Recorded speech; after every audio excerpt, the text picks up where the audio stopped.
getting it, fella. Look here. Stand by. One for C-Lab, two for Troy Eagle, three for Wolverine to round out the trio in this episode. Everybody dies. Broadcasting live from inside the Power Band, this is The Blah. In this episode, everybody dies. I'm your host, Kevin, along with my super friends, Ben. Yo. And Chad. What's up? Welcome to the podcast, folks. We hope you're all doing well. This week, we're talking about the 1999 absolute classic, cult classic, Criterion Collection, Ghost Dog Way of the Samurai from Jim Jarmusch, starring Forrest Whitaker and featuring excellent music by the Rizzo. Let's get into it.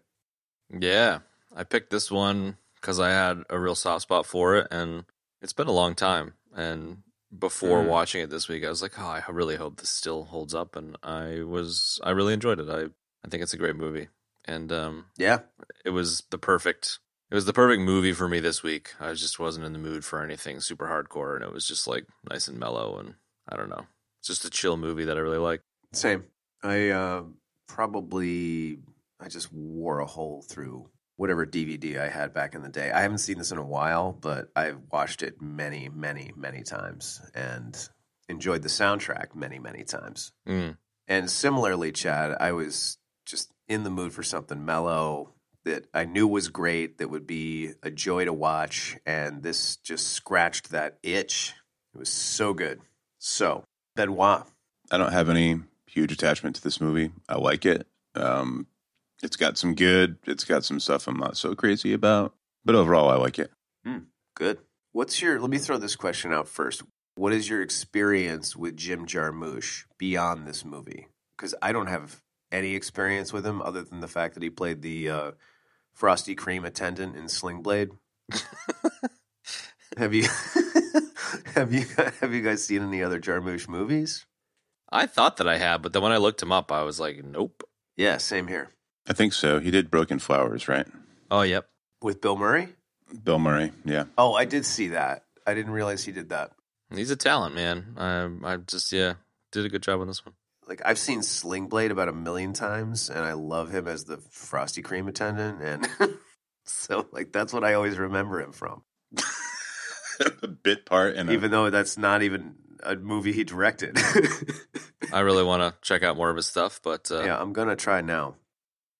For me, on this one, the high level would be I like the overall story and the characters that are chosen to tell that story. You know, a hitman for the mob who is a quote unquote samurai and has honor in a world that's moving on from that. I've always had a affinity for that type of thing. So I was pretty obsessed with the samurai stuff for a while in my youth. So seeing this particular spin on it, I really enjoyed.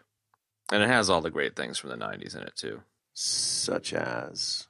Like Wu-Tang Clan, gangster rap, before it went to shit. Lexus ES400. You know, it was like really grainy film stock. Yeah, all the old cars. Kind of the end of organized crime. Greasy old gangsters. Tons of shots of Forrest Whitaker putting CDs into CD players, which I kind of found funny. So, you know, 90s-ish stuff. Yeah, he's got a very specific way of flipping the CDs around through his fingers before he inserts them into the drive. Yeah. Which I enjoyed. Somehow every car he stole had like a super blingy, like, you know, 90s. Digital display, CD player going on in there. Totally flashback to how that was a thing, though, you know. Everyone had sweet stereos with stupid lights. It was a thing, I know, but it's just like funny that I feel like a Mercedes or whatever would have like a little more of an austere stereo system, you know, something a little less glitzy looking. Yeah. But I must be wrong. Yeah, I mean, you know, blingy, that's the best word to describe it. Super blingy. Because everybody had to have like a super cool head unit that had all kinds of lights and bullshit going off all the time. And then like not long after that, we got, you know, I saw a dude with a DVD player head unit in his car, and I was just like, why on, like, they were sitting in the car watching a movie. I was like, why on earth would you be sitting in a car watching a Dude, movie? this is Like the dumbest thing I've ever seen. the pinnacle of that was the Pimp My Ride series, where they put like 7 TVs in a video game system, and it'd be like, that's so cool. It's like, no, it's not. No, it's not. Drive-ins were kind of a big thing, but I know it's kind of not exactly the same. What was a big thing? No. Drive-ins were kind of a big thing once upon a time, you know. Oh, like driving Yeah, movies they in were. theaters, Car yeah. and watch movies. So I know it's not exactly the same as watching a DVD on a tiny shitty little screen in your car. But 5-inch screen. I don't know if I've ever been to a drive-in. I must have, but I have once. They sort of started making an interesting kind of quasi comeback during COVID, but I have a friend who's a projectionist, and he did some work doing that, where they got these giant screens and people paid way too much money to come watch the movies. it's clever for It would the cool to time see that the we're whole living in thing these come days. back, though. I've only been to one in recent times. Anyway, it doesn't matter. I used to go all the time when I was a kid. Oh yeah, Nice. it's definitely a movie trope. The drive-in. I definitely remember seeing the first Superman movie, and it was always a double feature. And the second one was Corvette Summer with Mark Hamill. Ooh, nice. Yeah, that's awesome. Luke Skywalker to Corvette Summer. It's quite a transition. Drove that Corvette all the way to Tashi Station. Yo! We're all dead. It's death. It's really just a death for me.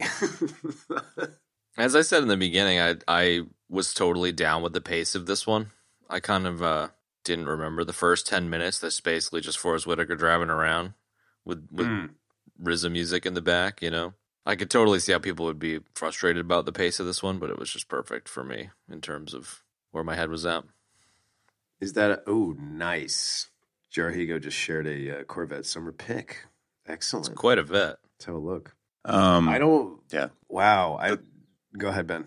I was going to say that is kind of my problem with this film. Is there's a lot of quiet time, and it's kind of slow. Yeah. And there's something that just, I don't know. I remember the same kind of a similar vibe in Broken Flowers. There's like I don't know, like an emptiness of some kind that is being transmitted by this film. Mm-hmm.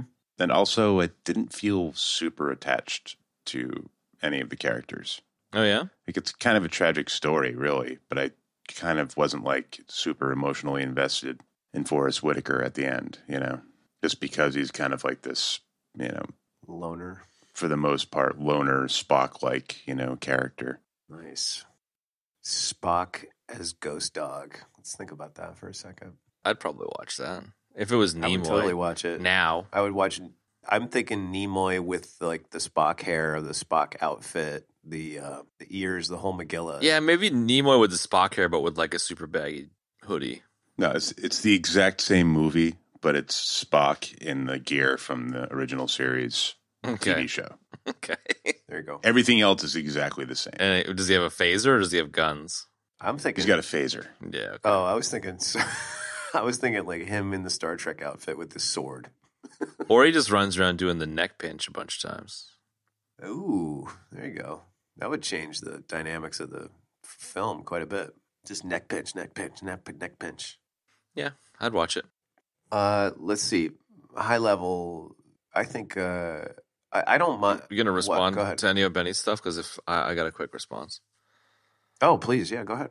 I I understand where you're coming from, Benny, for sure. Like, I totally get how a person in a certain mood wouldn't be in the right mood for it, or, you know, it's drawn out. I personally didn't necessarily feel the emptiness, but I know what you're driving at. And I think it's interesting that you didn't connect to the characters, because I kind of found that I did. I had a connection to the mafiosos just because they were, like, clearly trying really hard to be mafia dons in an age when, like, their time had come and gone. Like, all of them had for sale signs on their houses, and they couldn't pay the rent on their fucking hideout and stuff. So, like, I had a bit of sympathy for the plight of these, like, washed up deadbeat mafiosos, and kind of had a bit of a soft spot for Whitaker living by the rules of the samurai to a bunch of people that don't give a fuck about it, you know? I don't know. But I see where you're coming from.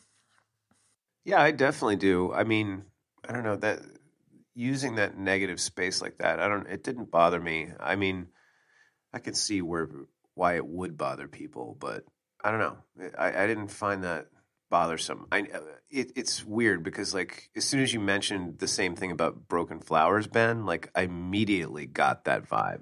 Like I remember Broken Flowers having that pacing and it being almost anxiety inducing, having those lulls and those spaces and like waiting, sort of for something to happen. So I'm feeling you on that 100%. And it's clearly a Jarmusch technique, but with this one, it didn't bother me. I don't know why. Probably because the content was totally different. I think RZA filled the gaps, like the quiet moments in terms of there wasn't dialogue. Like, yes, the RZA beats, I think, really kind of, I don't know, flavored the atmosphere, I guess, for me. Yeah, no. I feel that a lot. I think that would be the missing piece as well for me. Because it's like as soon as something's like just kind of lulls out for a minute, it's like you're hypnotized by those RZA tracks, I was anyway. I was totally. I mean, that's why I sent you guys the that Japan import of all the the score music. The YouTube link, yeah. Yeah, you don't get on the soundtrack because that stuff is really what we're talking about there, or a lot of it anyway. It's really, really good. I've definitely had a few of the tracks from the soundtrack in a few playlists for years and years and years. So, yeah. Oh, totally, man. Fast Shadow, Samurai Showdown, absolutely, man. I think, I don't know, from my high level, like I enjoyed that slow pacing. I mean, it was very kind of I felt like the pacing went with the whole idea of like Japanese Bushido and samurai arts. So. Like that's how I've always seen it, It's kind of meditative as well. Well, that's what I mean. Like it goes back and forth between scenes of him taking action and executing various different things to him being silent and meditating literally, and that sort of thing, contemplative, contemplating the books with Perline and talking with Raymond and all of that stuff. So that seemed like the right fit, What do you guys want to do? Go through the cast and just kind of... I don't know a lot of the cast. I mean, the obvious place to start is Whitaker. Yeah, let's start with Whitaker. So Forrest Whitaker, he's, for those that don't know him, he's most well known for his role as Care in Battlefield Earth.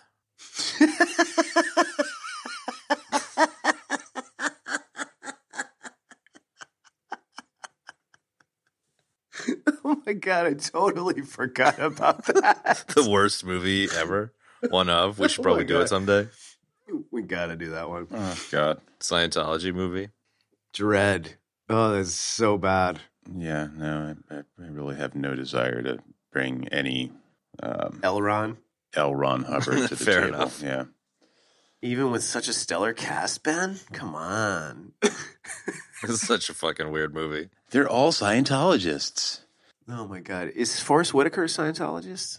I doubt it. Or did he just do the movie? I think he just did the movie. I'm just gonna. I hope I'm so. gonna believe that. I'm not even gonna eject to find out. I don't want to know. I don't either. I think he was. I think he at least was. Really? I don't believe it. I'm choosing not to believe it just out of love for Forrest Whitaker. I totally believe you, though, Betty. Me too. I'm in denial. I thought he was perfect for this, and then I read, which I'm sure you guys saw too, that this was written with him in mind, which is pretty cool. I mean, it makes sense, but Totally. he's definitely perfect for the role. I read a quote that a reviewer said that I don't think there's any other actor that could bring such warmth and humanity to an assassin. In this role, I would agree. To that quote, I mean, Yeah, in this- first thing I would say is Yeah. Jean Reno in The Professional. Professional. Well, that's a good point. For this particular role, like I couldn't really see anybody else doing it. No way. Maybe Leonard Nimoy, but otherwise, I don't know. Yeah, I think he's perfect. I mean, his body of work is super interesting, and really varied and different. I was watching one of those like GQ things on YouTube. Forrest Whitaker breaks down his most iconic roles. I was just going to bring that up. That was so interesting. It was, right? I totally forgot he was in Fast Times at Ridgemont High. Mm. And, the stuff that he's chosen to do is very, very different. Last King of Scotland, which of course he won an Academy Award for. That was good. I still haven't seen that. And Bird about Charlie Parker, which I would love to see, man. And, Battlefield Earth. That GQ interview, man, like, he's so thoroughly, like, the chillest dude ever. I was really seriously taken by his presence and stuff, man. He seems like just a really humble dude. I was really stoked with that interview. And he was super, just like deep and philosophical as well. And I really just enjoyed listening to everything that he was saying, We'll have to link that one up.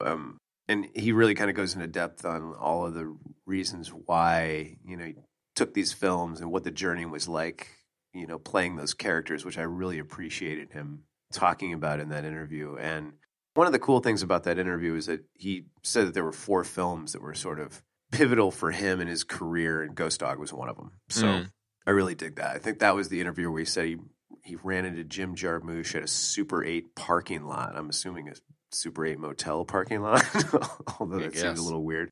And that's what kind of got the ball rolling, And Jarmusch even said in a couple of interviews that I came across that he was thinking of Forrest the entire time, and if he couldn't have gotten Forrest, he would not have made the movie, which I think is pretty cool in and of itself.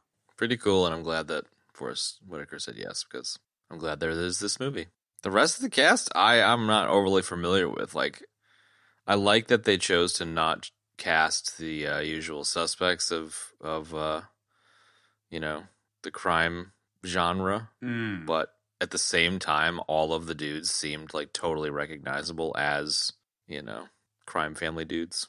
Well, at least 3 of them were. 4 of them were from many movies we know and love from Days of Yore, and at least one that we've done. So Vin, like Louis' sort of main buddy, he was in True Romance. He was one of the gang there with Walken. Oh yeah.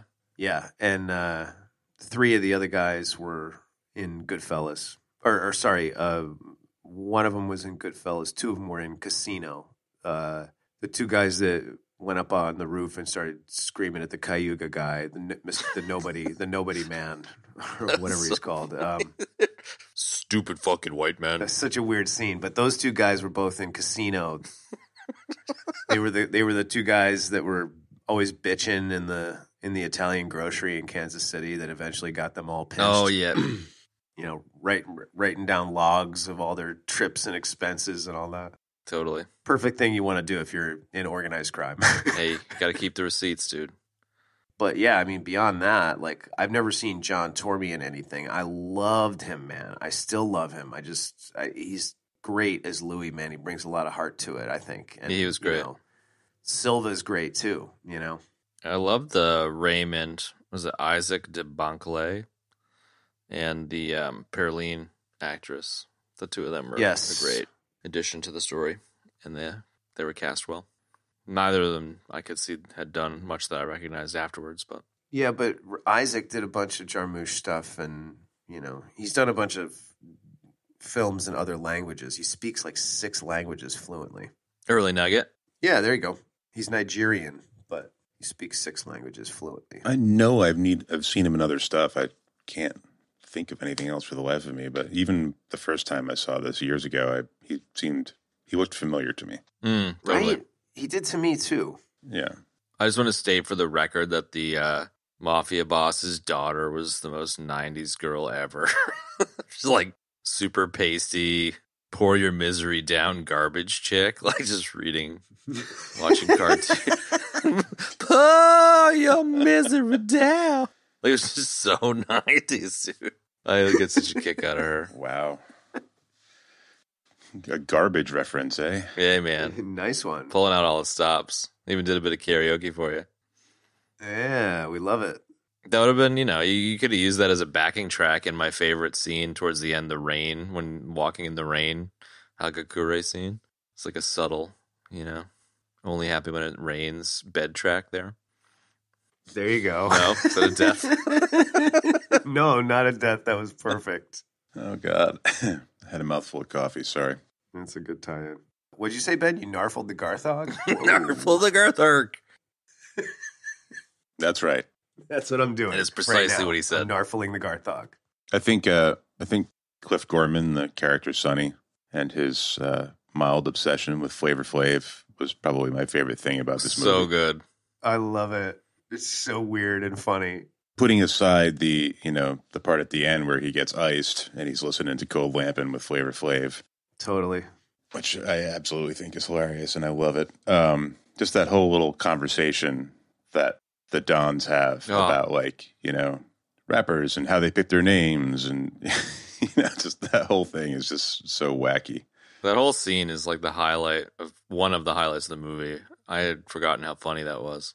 Well, there's so many layers to that scene, man. I love it. Like from a serious angle, like just talking about the names, there's a lot of irony there. Obviously, it's, they're like Ghost Dog.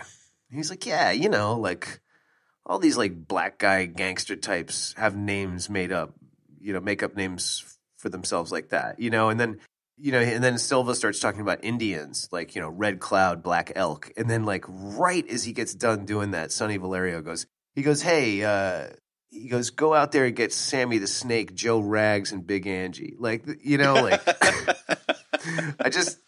I love the way they layered that, man, because it was a great back and forth between the kind of serious undertone and the comedy of the scene as well, of which there was a lot. And I just think it's brilliantly done, and then you've got Louis just kind of being the straight man and playing it straight the entire time, and even, kind of getting a little bit nervous and not revealing that he sent a message back to Ghost Dog, so.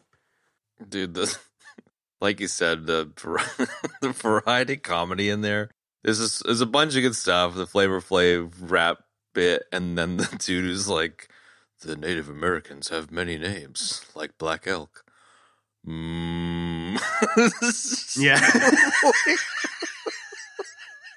So dumb, but that dude just pulled it off so well. And then the irony of them being like, go get Big Angie, and Yeah, exactly.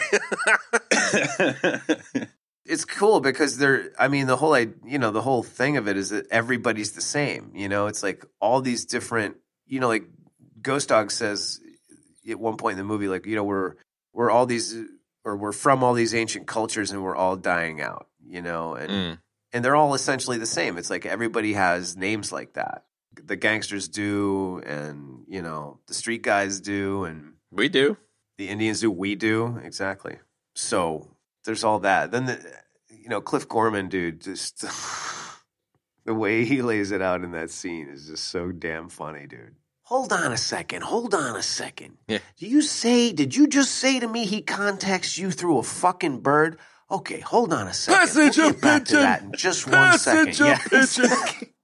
That guy, like, this movie, like, it's so in my DNA, and I totally forgot. Like, I do that. I wouldn't say regularly, but I definitely do it. Every time I see a pigeon, I do that. Or anything that looks remotely like a I pigeon. just picture you yelling at pigeons.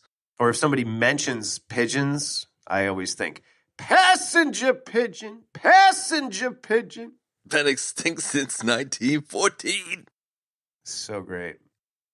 You're right, though, Kev. Louis does do a good job in that scene of, like, playing the straight guy, but he's also, like, super nervous about getting shot, so he's, like, it kind of works as the straight guy there because he's just shitting his pants as well. Well, he's also, like, super surprised at the beginning, because... Yeah. Like, the scene before, almost, it was like scene, and then they knocked off Handsome Frank, and then, the next scene was, like, him getting called in. He's kind of puzzled. He's like, wait, what? He's like, I did what you told me to do, and now you're fucking pissed off. Like, God, it's just so weird the way that all of that mafioso stuff works. You know what I mean? Like, who knows how true it is, but just the whole idea of, like, we got to whack the guy because he's banging your daughter, and then as soon as we're done whacking him, we're going to whack the assassin because, Frank has to be avenged. He was one of us. Like, I just, that whole dynamic was super weird. Yeah, it's like, okay, guys, no worries. Well, I mean, I think it worked too in the sense of like, a dying culture, a dying organization, like that sort of thing. It's almost like pitting two dying ways of life or thinking against each other, and then they kind of annihilate each other in a weird way, Because essentially at the end, like with the exception of the 90s girl and Louis, everybody's gone. No more Ghost Dog. All the mafia guys are dead. Like, that's it. Yeah. And it literally comes at the end of the 90s, which is also really... That's what I like about it. It kind of just puts a great bow on the 90s. It does. I don't really buy the whole end, but whatever. The whole, like, garbage chick taking over, but... Pour your misery down It's on not really me. worth griping too hard about it. Stupid girl. Stupid girl. God, that was so popular. Yeah, it was. Oh, my God. Insanely popular. What about, but it wasn't the garbage girl that continued on the whole thing. It was Perline. Yeah, but it was the garbage girl who takes over as the new Dawn or whatever. Oh, I see what you're saying. Wow, I don't know how I missed that. I see that. So she takes That's over. just not overly plausible. Yeah, she takes over as the mob, and then Perline takes over as like the ghost dog. So I guess two dying cultures that don't die out. They just sort of reset, I guess. Yeah. Right? I kind of prefer to ignore the finer points of the end and go with the two dying cultures dying out kind of side of things. The Perline takes over thing is basically just the professional, Mm. Yeah, no doubt. I mean, I was just sort of positing. Oh, I'm not saying you're not positing anything like that. Them's the facts. Like that's what happens. Maybe that's why I'm not a huge fan of it. That particular part of it. No, it is a positive. I was sort of saying like, the two dying cultures annihilating each other, but clearly they don't because, each one of the kids picks up the mantle of that particular culture, right? Or am I just... No, that's what it's implying, but I don't know. I kind of like where you're going with it, where it's like you die once when you die, and you die a second time when, no one remembers anymore, like when the people that know you die. So I kind of feel like, Perline and the Don's daughter are both kind of like, thinking of the memories of the whole. They're living embodiments of the memories of those cultures that are dying off. I kind of like that track better, even though that's not really the way it went. What's the Key and Peele video? Yeah, what is that? So I never got to throw in my 2 cents about Forrest Whitaker. That would be that I really like him, but ever since I've seen that skit, I've never seen that. I can't not think about it when I see him. It totally blows it up, does it? I have to watch this now. Key and Peele did a skit, Baby Forrest. It's totally stupid, but it's kind of funny. I love it. It sucks when that happens, when you're like, oh yeah, I like this, and then some skit happens and just totally ruins it forever, but in a good way. No, it's funny, but it doesn't ruin anything. It's just like you just can't think of him any other way. Sort of, yeah. But they also sort of capture him. Yeah. And check it out. And Kev is checking it out. Kev is checking it out. I thought that's what I was supposed to do. I don't want milk. You want me to get you your milk? Okay. So bye-bye. My mama's milk. This is perhaps the darkest Key and Peele sketch I've ever seen. Goo goo gaga. I really enjoyed listening to the two of you watch it because it's blocked in Australia. I need to fire up a VPN, which would kick me off the call. So, want milk? I want milk. I'm gonna take a Lego and put it in my mouth. That's so stupid, but it's so funny. It's really weird too. I like it. Okay, so that's your. Yeah, that's all I can think of every time I see Forrest Whitaker now. Your retro Forrest Whitaker. I like it, man. We're so bouncing around, but we'll just keep the bounce going. Ben, you were talking about recognizing Isaac DeBanco. I'm sure we're butchering his name. Sorry, Isaac. From other films. He's been in Casino Royale, and he was also in Black Panther, so you might have noticed him in those movies as well. Yeah, probably. Or possibly. Not at all. I love that Last Witch Hunter. French dude relationship that he and the Ghost Dog and the French dude. That was great. I really liked the relationship between those two because of the like they understood each other perfectly, even though they didn't understand each other. I just really enjoyed that. I loved that, man. Dynamic. I don't know. Communicating without communicating. Like, it's such a cool dynamic. Like, I don't know what I thought about it when I was younger, but certainly now I absolutely love it. It's great. And he's such a great actor.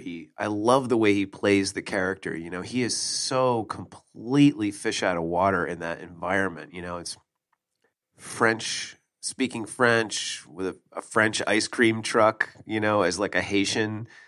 I mean, I suppose a Haitian living in that community wouldn't be that weird, but the fact that he's like just peddling the ice cream so hard and nobody understands anything he's saying it's just fantastic. And he's so upbeat and happy all the time, you know? And I love how he's always talking about ice cream and how it's good for you and how he just heard it on the radio. Lots of calcium. It's great.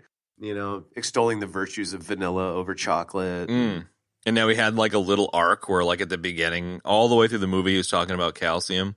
And then at the end, he's like, Ghost Dog, I've got some bad news. It's just like, yes. All right, dude. He's just like so pumped on it. It turns out the ice cream's not so good for you, man. Oh, sorry. Man. I'm having a bad day, Ghost Dog. I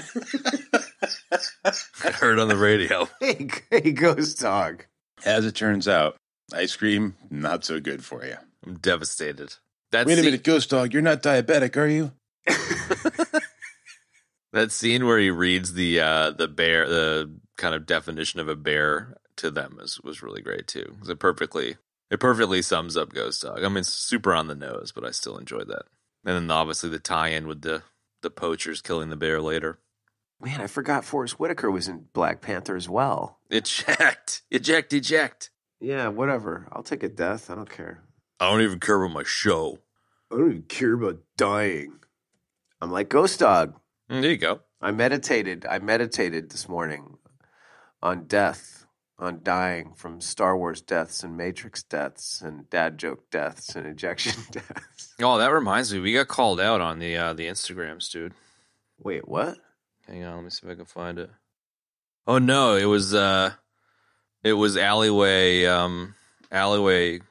gorditas, street tacos. I'm trying to come up with a different way to butcher his nickname every time just because it's funny. I like it. Umberto called us out and said that I said Focus Trinity in one of the last episodes and we didn't call it out as a Matrix death. So wow. It's really fucked up. I'm really disappointed. All right. Well, I'm sorry. I failed you. And I will mark down a Matrix death for you right now. Okay. And an official EBD apology goes out to Ali Gordita. That sounds like the name of a woman, like a white woman. It sounds like someone who had like there was in 2 episodes of Cheers. Yeah, right? Like Allison Gordita. Yeah. That's Allie. Just call me Allie. Yeah, it's Allison Gordita, my neighbor. You know her. It's Christy Alley's nickname. Yeah, there you go. There you go. Whoa, dude. You know my another great Ali Scientologist. Gordita. There you go. She works at Ocean State Job Lots. This is the secret Scientology show. I love it. Right, with the smock on that says Allie. Play some Beck tracks. I love the scene where Raymond, is it Raymond? Yeah, I think it is. The ice cream guy's name is Raymond. Raymond, yeah. I love the scene where Raymond's like, yo, you gotta come with me, and takes him up on the roof with the dude building the boat. I love that. That's just so perfect. And the fact that the dude speaks Spanish, I don't understand. I need to get back to work, and it's subtitled too. Like, none of them understand each other, but they all understand each other, and it's just fucking poetry. A great dynamic in the film is that whole idea of understanding people, even though you don't understand their language or what they're saying. You know, I really like that a lot. I've been following a YouTube channel of these dudes like renovating a 1920s boat. what is it? The Tally Ho Samson Boat Company. So like I've been like watching a bunch of people build this boat, and so just seeing that boat scene again, I was like, boats. I want to make a boat. Yeah, there you go. That wouldn't be too hard or take up much of your time. Nah, all the spare time I've got. My dad's old airplane mechanic used to say, if you can put a $100 bill in the toilet and flush it and not try to grab it while it goes down the drain, you're ready to buy a boat. Well, Chad, you finally actually get to use 5200 for its intended purpose. Hey, there you go. Inside Nantucket carpentry joke. I fucking love it. Wow. Because everyone else on Earth doesn't get that joke. It's a crazy high-powered caulking glue, I suppose. It's a marine adhesive, but and it's super messy. It's pretty gross. And good show lore. And the most esoteric piece of New England carpentry lore. There you go. It's right up there with the gophers that are destroying my garden. Yeah. Welcome to the podcast, folks. This week we're going to be talking about marine adhesives. Today we're going to have a nice little mini discussion about cock. Dude, that reminds me of a story where my dad bought a hot tub and set it up on the deck outside. And obviously hot tubs require an awful lot of power. So he ran this like super thick power cable into our electrical box through a window. And so like closed the window and like tried to like stuff a bunch of towels in there so it would insulate it or whatever. And I was hanging out playing video games with friend of the show, Sam King, and my grandma, who was like, I don't know, 85 at the time, walked up and she's like, it's real drafty in here. It's like, yeah, it's because dad's got the stupid fucking hot tub cable. It's like, she get something to seal that up. And Sam's like, yeah, like some cock or something. She's like, yeah, like some cock. I love cock. I was like, what kind of cock do you like, Grandma? I was like, any kind. I don't mind. It's like white cock, black cock. She's like, whatever. And Sam King was trying his hardest not to laugh his ass off and deadpan it. And it was, it's one of my fondest memories of my grandma. Wow. That's great. We're knocking it out of the park for show content. I don't know. Whatever. It's a good story. She had no idea what she was saying, and it was fucking priceless. No, that is really funny. You guys want to talk about the movie? Getting back to things, the Hagakure was brought up a little ways back. Yes. Yeah, what'd you think of all that? I felt like I got sick of seeing like the screen darken and the text come up. It kind of, I don't know, maybe because I've already seen the movie before, but and then just some of those quotes are just so bizarre. With the one about, samurai should be able to complete a full task after his head's been cut off. I'm like, what? Yeah, I mean, I don't know. All that. No thoughts. Go ahead. Sorry. Oh, go ahead. I was just gonna say, I guess I know enough about samurai culture, and being as I study a Japanese martial art, it was none of that. I didn't find any of that stuff super surprising. I mean, it definitely is weird.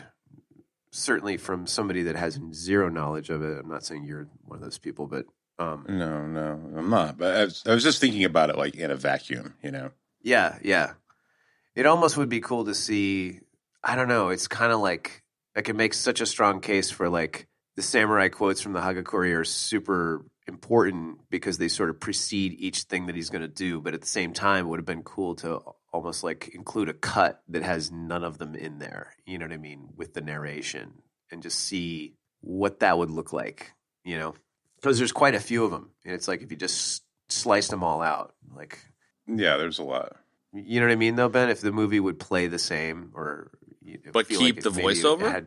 No, not keep the voiceover. Cut the voiceover and cut the. Or just cut it. Well, actually, that's not a bad idea either. Either cut the voiceover and the text, and just have straight up movie without the Hagakure quotes, or cut the text out, start the next scene, and have the voiceover come in, on the transition and into the next scene. I'd be interested to see that. Yeah. Cutting both would be fine, probably, but I feel like the Hagakure bits add a lot to it.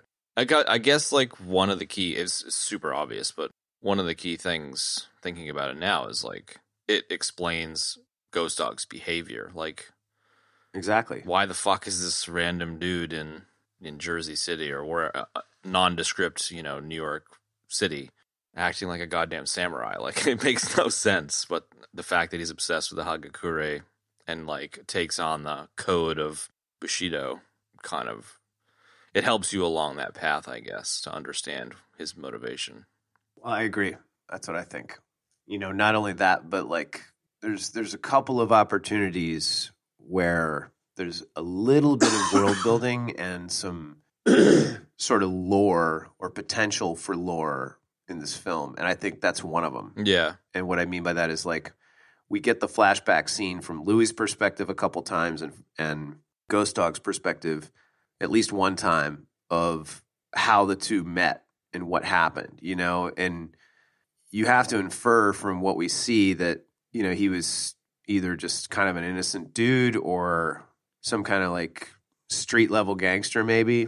And then he clearly, after that incident, discovered this samurai code and started following it and studying it and practicing it. And that's super interesting. Like, it'd be cool to see, like, similar to what you were saying in the Justice League episode about, how Batman got to there. That's the movie you want to see. It's like, I'd be interested to see how he went from who he was to becoming Ghost Dog, and it leaves it up to the imagination of the viewer, I mean, on the one hand, it's so, because I actually spent probably too much time thinking about that. It's somewhat implausible that Louis says, oh, about 8 years ago, I saw this kid on the side of the road. I straightened out the situation. So, and he said that he's been working for him for 4 years. So that only leaves him such a gripe of Kev kind of thing.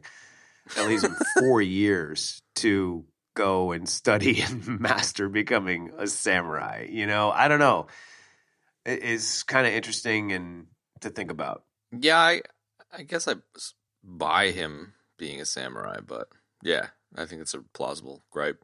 Well, I mean, I'm sort of presenting it in a dual way. It's like somewhat of a gripe, but it's really kind of more interesting to think about, like, how did he get there? Like that. I've just kind of always visualized him just reading the Hagakure over and over again, Yeah, but he's so full on about it. I mean, he lives such a semi-ascetic life, It's like everything in his little shack, it's like he made it himself, like his stereo he clearly stole from a car and put it into a wooden box, and all of his gadgets are homemade, and it's a very, very simple life, hanging out with his birds. Yeah, I dig it.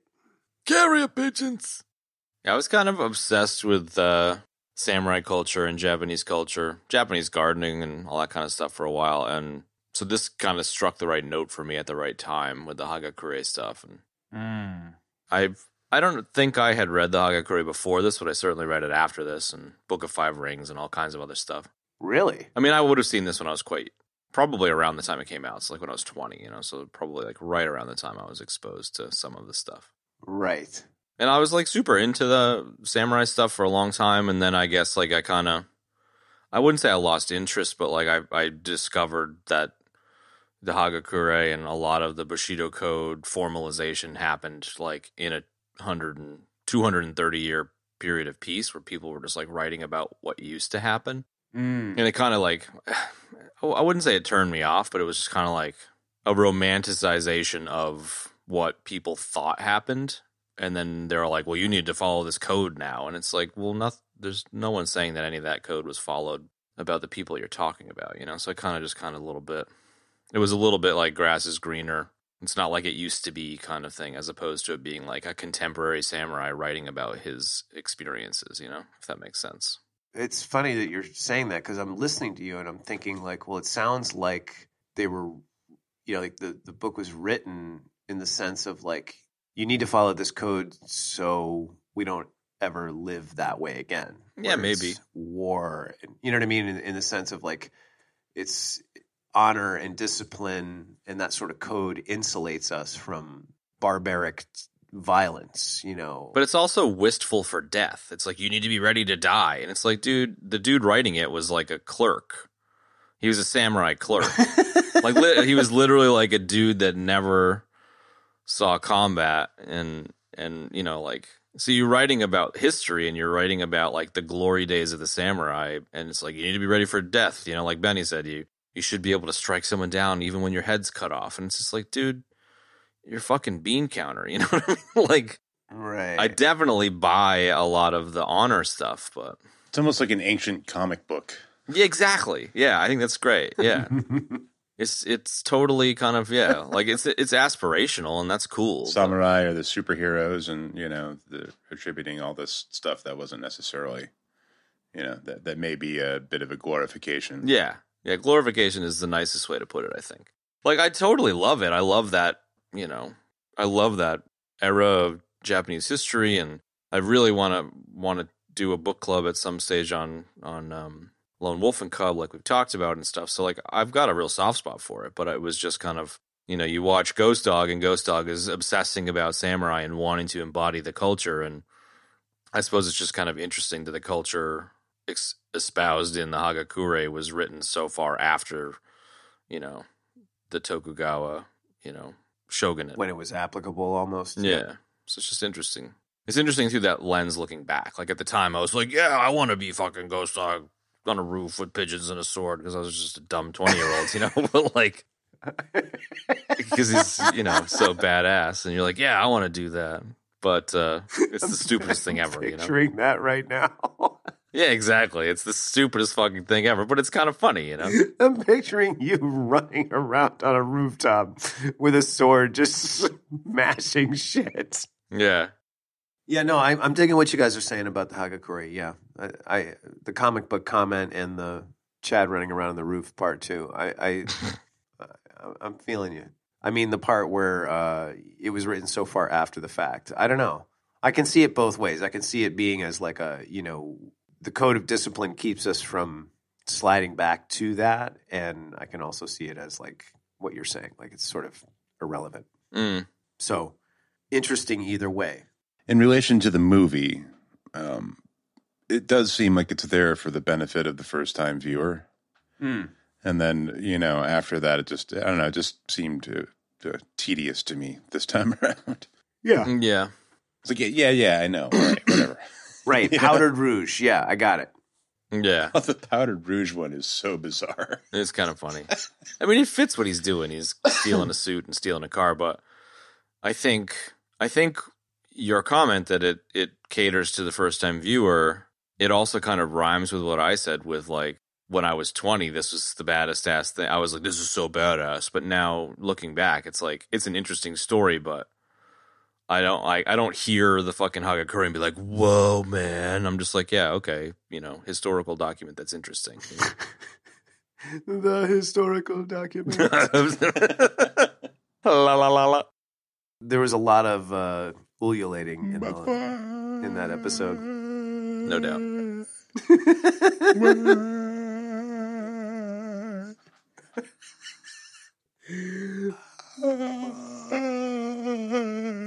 I'm kind of picturing one of those aliens instead of the big fat Native American dude on the roof. What if a Thermian was up there hanging out with the pigeons? What would he say? Fucking stupid white man. I was just thinking that. I am Cayuga from the planet Thermian. This is so good. That poor black dude on the roof too, where he's like, "Hey fellas, how's it going?" It's fucking pop. What's going on here, fellas? What's going on? It's like, bro, bang bang. The guy said, "Shoot anybody that even looks like him." It's just like, fucking Guido douchebags. So funny. I love how winded those guys are too, going up the stairs. Oh God, I was like, God, are you guys gonna make it or what? It's just so perfectly encapsulated how washed up they are. So old, so out of shape. Too many cannolis. Hey. I think we're bits and bobsing here, dudes. Whoa. I think maybe a better end to the movie would have been if right before Louie shoots Ghost Dog, Gino Felino just came out of the bushes with a badge and he's like, "All right, Louie, you're under arrest." Yeah, totally. Totally. With his like short sleeved vest and his beret. No, he's wearing a gi top, dude. A sleeveless gi top. Yeah, bits and bobs. I think I had a couple of notes I just wanted to touch on before we bits and bobs it. Is that cool? Yeah. No. Call them bits. Yeah, they're. Yes, you can talk about them if you call them bits. Yep. I just had 3 things. I wanted to talk about the dog, and Yeah. then the idea of Ghost Dog as a hero, and then just that Perline doesn't react in any way when he gets shot and falls on the ground at the end. So those are the 3 things I wanted to touch on. Consider them touched. Consider them touched. Let's move on. What do you think about the dog? Well, I don't know. Like the dog was just kind of interesting. Like, I don't know. I mean, maybe this sounds just totally lame, but like the dog just kind of appeared from nowhere in a couple of instances, you know, never barks, never does anything, never like, he just kind of sits there and observes, you know, and I don't know. Was it like a metaphor for the ghost dog? Like, I don't know. Like, Yeah, I don't know. was he really there? You know, I mean, they both saw him. I don't know. And then he shows up once or twice Was he more. really there, or was he an actual ghost dog? Is that what you're saying? I think you might be thinking a little too hard about this one, buddy. I think it was just a dog. Yeah. I'm picturing Forrest Whitaker and the dog like doing pottery together, or like Swayze and Demi Moore.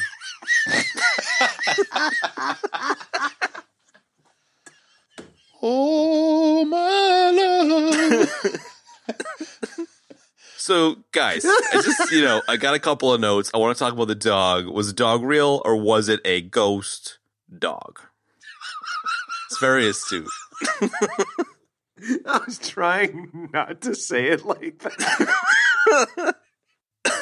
Because I knew you were going to just attack me, but what you did anyway, it doesn't matter. Was the dog a ghost? You could just say it backwards, and maybe I'll let it go. Okay, guys. So, was the dog a ghost? That's good stuff right there, buddy.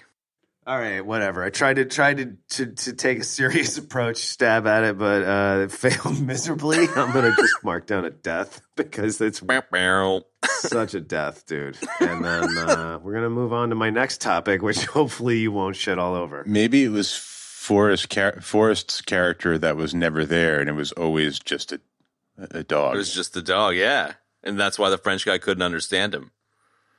Right. Because he was a dog. Because he was a dog. That's it. Oh, so guess old Mulvey's not so dumb after all. No, totally not dumb. So, okay, let's. You got any other theories, buddy? Oh my God, you're awful. I love it. Kind of going back to the comment we touched on it in the beginning about the critic that wrote that, you know, you can think of no other actor that could bring such like warmth and humanity to an assassin. It's like, I mean, it's somewhat, you know, obvious to call him a anti-hero, but I mean, he's kind of like a hero rather than an assassin. I think that's one of the things that makes this movie cool. No? Right? In the sense that, I mean, he has the code. Louis is his retainer. He cannot disrespect his retainer. He's Louis' retainer. No, he keeps saying, "You're my retainer" to Louis, right? I think it's the other way around. All right, Doesn't matter. Potatoes. Let's move on. Yeah. Wait, move on from what? The whole idea that he's a hero? No, or the retainer part? No, just the retainer part. From the semantics about retainer. Got it. So anyway, I don't know. Hang on, I gotta put in my retainer. Oh, Jesus. I used to have a retainer. Fucking hated that. Hang thing. on. Hang I on. put in my retainer. Hang on a sec, guys. So was the dog a ghost, or was it like a dog? God, this. I'm feeling you on the hero thing. Keep going. My favorite movie is Ghost Dog. It's Ghost Dog, the Way of the Samurai. Oh, sweet. It's a sweet movie. You guys ever spend any time on the rooftops with your swords and your birds? I've seen it 777 times. Oh my God, is that Ali Gordita? Yeah, that's Ali Gordita from Cheers. No, from Ocean State Job Lots. Yeah. She works at Ocean State Job Lot, but she brags about the time she was an extra on Cheers. There you go. It works. We just made it all work. Okay. Anyway.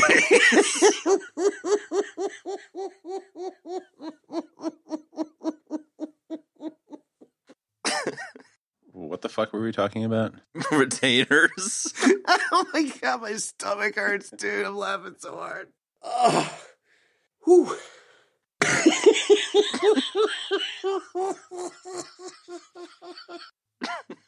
I'm so sorry. It's all right, man. Get it out.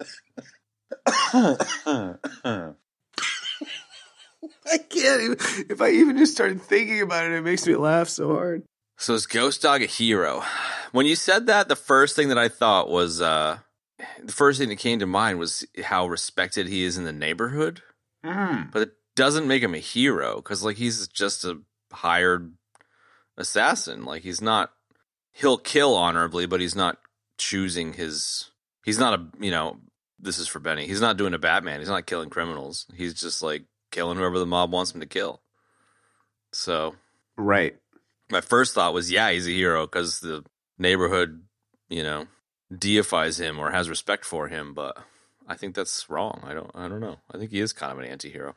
I mean, there are instances where he's doing things that are, yeah, that's true. have humanity in them. Like when the dude gets in the alley and then ends up like fucking kung fu kicking the mugger. Yeah, but that's not really him doing anything. You know what I mean? No, but he like stops to make sure the dude's okay, and he's going to help him out. And he's like, "Oh, it doesn't need any help." Yes, you're right. Yeah. You're right. Yes, I'm feeling you. Yeah. Yeah. Well, he's honorable, but that doesn't make him a hero. Yeah, maybe that's just what it is. Like he won't harm anybody outside the code, so it doesn't make him a villain, but doesn't necessarily make him a hero. He's a killer, but he's not a psycho. Right. Yeah. Qu'est-ce que c'est? Wouldn't just go like, he's not like going back to Gino Felino. Yeah, hey. The crackhead dude in that one that's just like, that just randomly shoots a woman in traffic because, Right? Oh, Richie, yeah, totally. Dude, Yeah. Richie was nuts. Yeah. So he's not anything like that. He's just, still not a hero, but yeah, I don't know. I'll go with anti-hero. I think that works. I just thought it was kind of an interesting space to explore for Yeah, no doubt. Retainers are interesting. It's just trying to get some meat into this content this week. What was the third one? Well, the third one was like, I just thought it was weird that Perline doesn't react. Yeah. Like Raymond jumps out of the truck and like he's like screaming at him. He's like, his gun's not loaded. And like, Perline's there and she just doesn't react. And I can't tell if that was, I'm assuming it was intentional, but Yeah. at the same time, was it?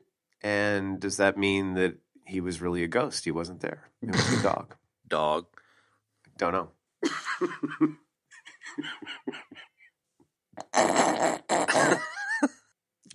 Sorry, I'm just coming back up That's again. okay. Sorry. Why are you staring at me, dog? Go away.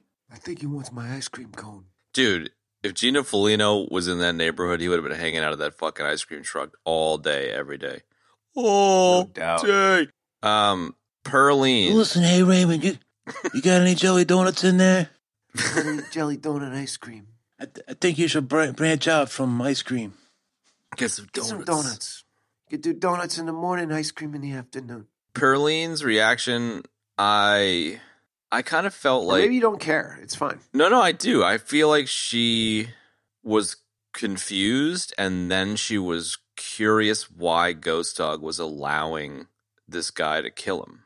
Like, I think she was connecting. I think she had connected with Ghost Dog in such a way that she was interested in him as a person, and like he obviously had an interesting philosophy. She clearly hadn't read any of the Hagakure yet, but she did read Rashomon. that's true. Yeah. And so like I kind of feel like she was just like, there must be a reason that he's doing this, and was just trying to figure it out. That was kind of the vibe I got. And then she went on to that, reading the Hagakure in her kitchen with her mom, Charlie Brown style, with just the legs of her mom, which was kind of cool.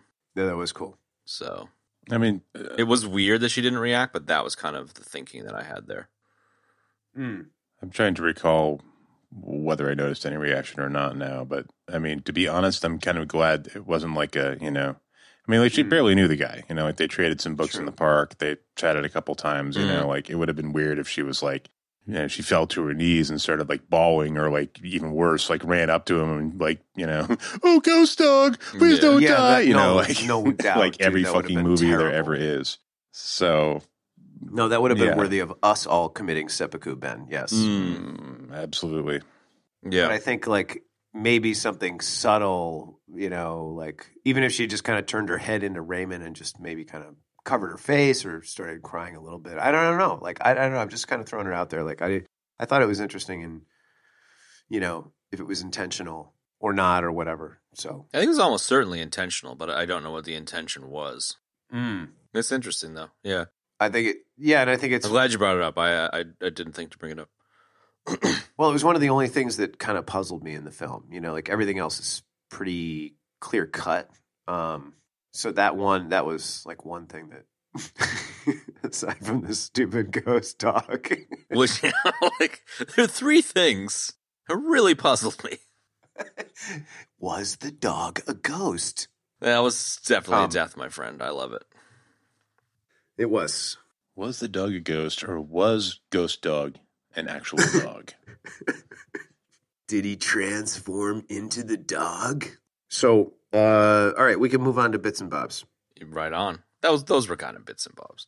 Kind of. All right, whatever. We're still doing bits and bobs. The rain scene stuck with me. So just like I was like, this is such a cool movie, I want to be a samurai. Ever since the rain scene, I have never ran in the rain, which is kind of the lamest thing that I'm willing to share about myself. But it also, I don't run in the rain because of that particular scene. Why? Meaning you're resolved to getting wet. Exactly. When I saw this for the first time and that came up, I was like, yeah, you run through the rain, dude. You're getting just as fucking wet. So ever since that, I've just been like, fuck it. And I feel like Ghost Dog every time. And like the RZA songs come on in my head and I feel like I'm a tough guy.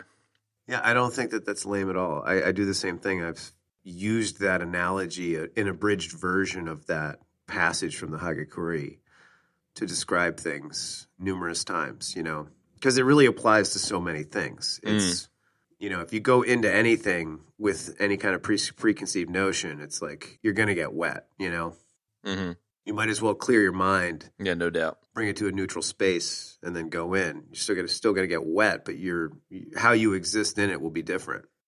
I think that's a really I like that quote. I mean, I feel what you're saying about the quotes, and I think like you said, for the first time viewer, they're essential, but a lot of them are really cool. And that's one of them, man. I definitely think about that one still all the time. That and passenger pigeon. Yeah. Next bit.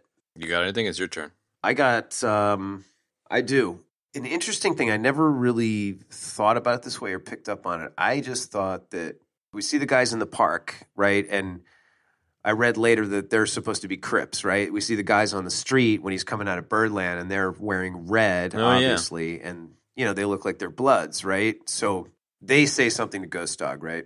And then at the very end of the movie, we see RZA walking down the street. And he's wearing all camo, and they have an actual exchange, that wasn't just like, the Bloods going, yo, what up, Ghost Dog? You know what I mean? Like, they have a very brief but actual exchange. And I didn't really think much of it at the time, but when I was doing my reading for this show, I read that the person that was writing the article said that, and then we see the RZA coming down the street dressed in all camo as another samurai.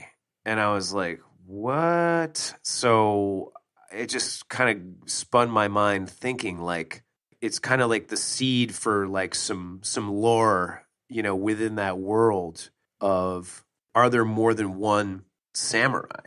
Is there like a whole bunch of these samurais, and do they have like a secret, kind of society, or something like that? I mean, that would sort of infer that there was something like that, which I think is super cool. That's interesting. So it's just like a weird like Hang on. review or something? Reviewer said that? Let me say it less like a 10-year-old.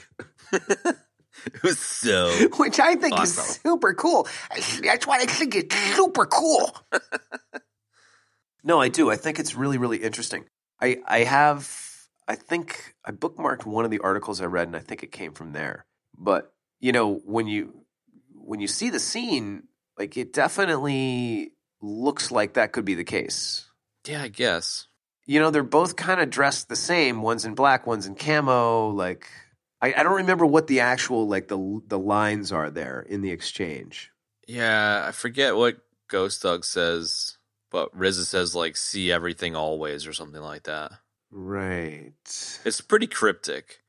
I don't know. I've always just kind of, like, chalked that up to more neighborhood respect, and I don't know. Maybe just because I recognized RZA and knew that he did the music, that I was just, you know, took it more of like a cameo and respect to the samurai genre, because like RZA's obviously a huge kung fu movie head and like good friends with Tarantino, Totally, and all that kind of stuff. So I never really thought deeply about it.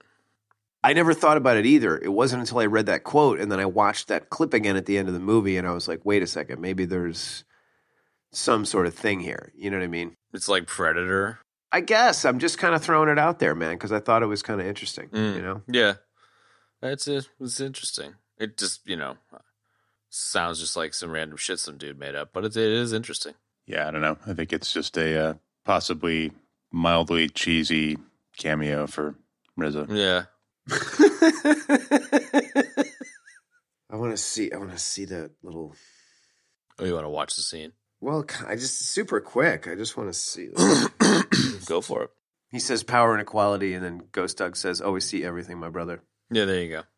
So who knows? I think I like that it leaves it open to interpretation that he could be another like samurai like Ghost Dog. I kind of prefer it just being one. I kind of prefer that it's like a dude in New York who obsesses about another culture so much that he adopts it. I kind of like that simplicity better, if that makes sense. Yeah, no, it definitely makes sense. And I mean, I like both ideas. I like the idea of just like one guy, but I also like the idea that there might be some kind of secret network of very loose network of. You're saying you want like a reboot in a whole bunch of movies. Is that what you're saying? No, because I think as we've talked about in the past, like it's usually better when the storyteller, the filmmaker, leaves it up to your imagination. You know what I mean? Yeah. It's like we don't need a sequel to ruin it. You know what I mean? I know that it's a contentious opinion on the show, but like the secret network of samurai stuff just makes me think of the John Wick series, and like the first movie being strong and the rest of them just being, from my point of view, just being like, yeah, okay, everybody's an assassin, you know? So just like you're saying, right. I feel like if they don't make it and leave it up to the person, it's still enjoyable, but if they made it, it would probably be less so. Right. I'm with you there. You know, the other thing too that I think was cool that we've touched on in a few episodes, and you know I'm a huge fan of, is that sort of ambiguous time frame, ambiguous location. Yeah, totally. And that was one thing that he did that I really enjoyed in this movie, was just, you know, it's shot and filmed in Jersey City, but you really don't know where it is. Like, could be New York, it could be almost any city, and I really like that a lot. I mean, I would say it looks enough that it would be like an East Coast city, or maybe like a Chicago, a Midwest city. Yeah. Something a little bit older, but I like that it was ambiguous, you know, and even down to the license plates saying the industrial state and the I can't remember what highway, the other one said now. The highway state, yeah. Yeah, and even the view from his roof being like somewhat industrial was kind of cool. So it was kind of ambiguous instead of it being like, you know, fucking Manhattan in the background or something. Yeah, totally. Yeah, I'm with you, man. I like it when they do that. I like the ambiguous settings. It just means the story can stand on its own, you know? So the only other Bob I've got is Robert Diggs, a.k.a. the RZA. I want to just touch on that again. The soundtrack's awesome, and I love that he's like a total kung fu nut, and has also done Kill Bill and Afro Samurai, so like, big ups to RZA. He was a great addition to this. I agree. I think it's the perfect sort of combo. Forrest Whitaker, RZA, and Jim Jarmusch. And I think that I actually got into it. Kind of fell down a little Wu-Tang RZA hole last night as I was kind of reading about this one. And he is just a super prolific creative force, man. And no doubt. I didn't realize he had done the soundtrack for Kill Bill, which I think is fantastic, man. And You know, I love seeing guys with that level of talent just branch out and start doing different stuff. And, you know, he was even saying that, you know, as he started getting into the film scores, like that's when he, you know, started learning about music theory and how, you know, notes worked and how notes were played and how to read them and all that stuff, just to kind of expand his knowledge base up to a whole nother dimension, man. And I'd really dig that a lot, you know. I never realized he went on to become a director, which is pretty awesome. Yeah, The Man with the Iron Fist is actually on HBO right now. Is it any good? I threw that. I don't know. I threw it into my thing, and I was planning on watching it because I wanted to check it out. It's totally like a kung fu kind of, takes place in China, fantasy western kind of situation. Yeah, it's probably cheese dick as hell because that's his favorite kind of kung fu movie. So. Well, it might be, yeah, intentionally, yeah, but it's got some really great actors in it, like Russell Crowe's in it, for instance. I'm kind of picturing like a Grindhouse kind of thing. You know? Yeah, might be similar to that, but that could be very entertaining. Oh, for sure. I'm very curious to check it out. Yeah. I might try to watch it this weekend if I can find time. Yeah, I mean, we kind of touched on the soundtrack. I mean, I just want to say that it is such an integral part of this experience of this film. Like, it is its own character in the movie. As much as the location is, like, the music is... I know Ben didn't agree, but, like, Chad and I agreed that, you know, the music is filling those sort of slower spaces and slower spots in the film and just filling it in and underscoring it beautifully, man. I mean, he's so good, you know? I mean, even if you hate hip-hop, like, you have to give it up for RZA, man. I mean, he's just so sharp and so creative. No doubt. I don't know, man. I think the real creative force in this soundtrack is obviously Flavor Flav. So yeah, fair enough. Okay, all right. I'll give it. I'll give it up for Flavor, dude. But and I love the inclusion of that. I think I read somewhere that RZA and Flavor Flav are cousins. Get out of here! No way. Really? I think so. Yeah. I read that. I mean, he's cousins with a couple of the guys in Wu-Tang, which is cool. But that would be really cool if he was cousins with Flavor, dude. Sorry, Flava. Jokes aside, the RZA soundtrack is amazing. And, you know, It is. I do love Flavor Flav, but, you know, you can have two good things in a movie. Yeah, I mean... Yeah, boy! There's something about that gritty way that he composes his beats. You know, it's not just for the movie, but sort of in a general sense, but you definitely see it in the movie. It's just that kind of... There's like this cool, janky, junky quality to the way he does the beats and the sounds, you know. They're very, very unique to him and Wu-Tang and his production. Yeah. And very minimalist, you know, and it almost sounds like, you know, when he's got, you know, he'll just have like a simple beat going with like 3 instruments, and it sounds like one of them could be like a flipped over 5-gallon bucket, one of them could be like a aluminum garbage can top, and then, you know, something else. Like, that's what I mean by that kind of jankety, junky, almost like found instruments. Like, it's so cool, man. It almost has a tribal feel to it, you know, more than like a kind of ancient Asian feel to it. It's got both. Like, I don't know. He's just really, really good at that, man. And it's so minimal, but it speaks so loudly, you know. I didn't send you guys this one, but after I found that the Japanese version that had all of the score music on it that he did, plus that extra version of Fast Shadow, I found another one where a guy looped the Flying Birds. Dude, I love Flying track. Birds. That's my favorite track off that album. Same here. It's mine too. And there was another video I found. It's like 20 seconds or something. Right. But the one I found had Flying Birds looped for an hour. And it's just so cool. And like all the comments were just like, God, I could just listen to this forever. Totally. You know, it's like, it's just got that like slow, methodical, kind of simple, grungy at the same time kind of vibe, you know? Like, I don't know. He's just incredible, man. I just got like, I kind of rediscovered my respect for RZA, you know, watching this movie and doing a little bit of reading about him. The guy's just freaking monster, man. He's a legend, no doubt. Legend. Jimmy Google confirms the relation. Flava Flav is a blood cousin of ODB and is cousins with RZA and Jizza.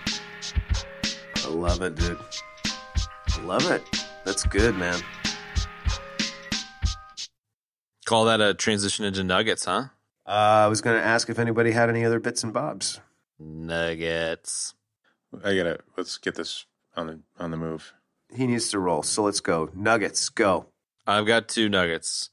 One nugget is that Forrest Whitaker has a black belt in Kenpo karate, which is kind of explains a bit about his abilities on the rooftop that I so admire. I dig that, yeah. And my other nugget is that the actress that played Perlene went on to own an ice cream parlor when she was a teenager in California, which I kind of... Get out of here. I'm kind of really? gonna like just retcon that's because of this movie. Huh. Okay. I got 3. The guy that plays Nobody on the rooftop, the Cayuga guy, is Gary Farmer, and he played the exact same character in Dead Man with Johnny Depp, which was another Jarmusch movie. And also, I'm sure you've seen this movie, Chad. The Score with De Niro and Edward Norton. He played De Niro's bodyguard. He played who? De Niro's bodyguard. De Niro's bodyguard. I don't recall that, but that was a good movie. Yeah, it was a really good movie, right? Yeah. Okay, so the other one I have, there's a bunch, but I'll just distill it to these 3. Every time he throws a CD in to the cars or to his boombox at home, the volume is always turned to 21. Go figure. Was there a reason for it? I have no idea, but that was the nugget. I thought it was interesting. Huh. There you go. One more small one. Raymond speaks French in the English version, and he speaks Yoruba in the French language version. And Yoruba is the native language in Nigeria, which I thought was cool. And he speaks Yoruba, English, French, German, and a couple other languages. Right on. Last nugget. I just came across this. I guess this could be an ejection death. I guess this is from 2018. Apparently there's a Ghost Dog 2 that is in production with all of the original players on board. I have no idea what that means. Starring a dog? I'm starring the dog because Ghost Dog is dead. Yeah, it's the dog, yeah. No, RZA, Jarmusch, and Forrest Whitaker are all on board. I don't know how accurate this is, so doesn't sound very accurate. Take it with a massive. Take it with a massive chunk of salt. I mean, I don't know. I don't want to see the first one ruined by some dumb sequel. So I don't know. I thought it was interesting though, because I never ever in a million years would have thought that there would have been a sequel, and then this just kind of came up when I was looking for that RZA and Ghost Dog scene. Right on. Let's hope that never gets funded. That's it. Okay, ratings. No, deaths. That's a death. It's sort of becoming routine, but Chad Batman to me, so I guess I'm dead. Yeah, sorry. It's not on purpose. Yeah, you did, dude. It's really... I write it as Batman now. Baffman? Yeah, that was fucking hilarious, dude. Batmin? No, I thought you were going to say the Baffleck, Baffman. Oh, man, I lost it. Baffman. I fucking lost that. I lost it when I was listening to that today. Okay, deaths. I had a Star Wars death. I ejected on Forrest Whitaker. Chad had a Matrix death, retconned from Ali Gordita from an old episode, another episode. Ali Gordita, I died when I brought up. I died when I brought up the theory that the dog is a ghost. You fucking really died there, man. That was so good. That's up there with all-time terrible deaths. And then Ben had a Batman death because, Michael Caine doesn't say Batman. He goes, I've buried too many Batmans. I also have 2 ejection deaths, one for finding the Baby Forest skit and the other for finding a picture from Corvette Summer. Oh, whoa, you're right. Let's jot those down. Nice. Okay, I like it. And then I had a death's mishap death, and that's it, man. Ratings. I feel like this movie is like an kind of a alternate universe, The Professional by Luc Besson. I had never considered that really before thinking about it today, but I like where you're going with that. Yep. That's a fucking amazing movie. This movie is a really good movie. I really have a major soft spot for it. It's in the fantastic category for me here in the algorithm. It's an 8.5. Wow. This is a really great movie. If you haven't seen it, go ahead and see it. For me, on this watching, it was not moving along quickly enough for my taste. I was having a little bit of trouble with the slowness, and so that knocks it down a bit, in my opinion. But still, it's like a good solid 7.5. Nice. Absolutely, man. I'm with that 100%.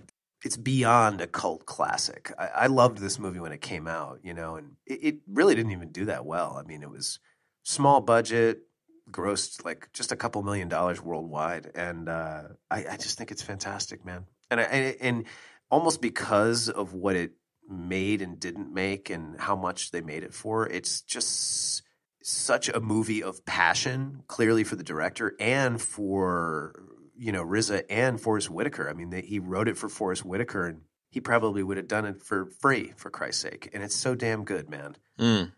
It's just unique. It's different. There's a lot of elements that I absolutely love. I'm going to give this movie a 9.5. I think it's that good. Nice. Absolutely. So there you have it, man. Algorithm. What are we doing next week? Yeah. Yeah. Next week, we are doing the original RoboCop. What? Mm-hmm. Is it time already to do an original science fiction film that we've been putting off for over 100 episodes? Yes. Well, hot damn. I'd buy that for $1. I'm excited. Oh, my God. Tastes like baby food. Well, there you have it, folks. Next week, we're doing the original RoboCop. Not to be missed. Thank you for joining us for Ghost Dog Way of the Samurai. And stay tuned next week for RoboCop, the original with Peter Weller. That's sure to be exciting. I'm excited. I know that Jarhigo and Chad are as well. And that's it for now, folks. So long. See ya. Bye-bye. And that's going to wrap up this week's episode, folks. You can find the show notes for this episode in your podcast app of choice or at our website, ebd.fm/episodes/106. If you'd like to support us, there are a number of wonderful ways you can do that. You can leave us a review on iTunes or wherever you get your podcast muffins.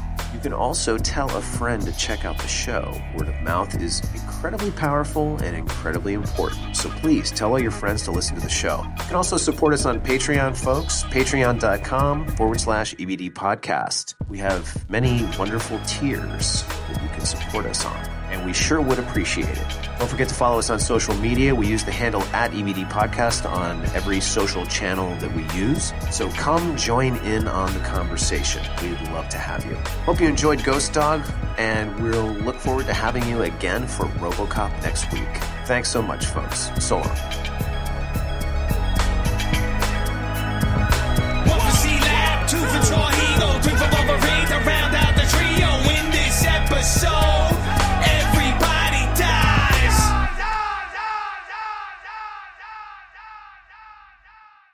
Welcome to the podcast, folks.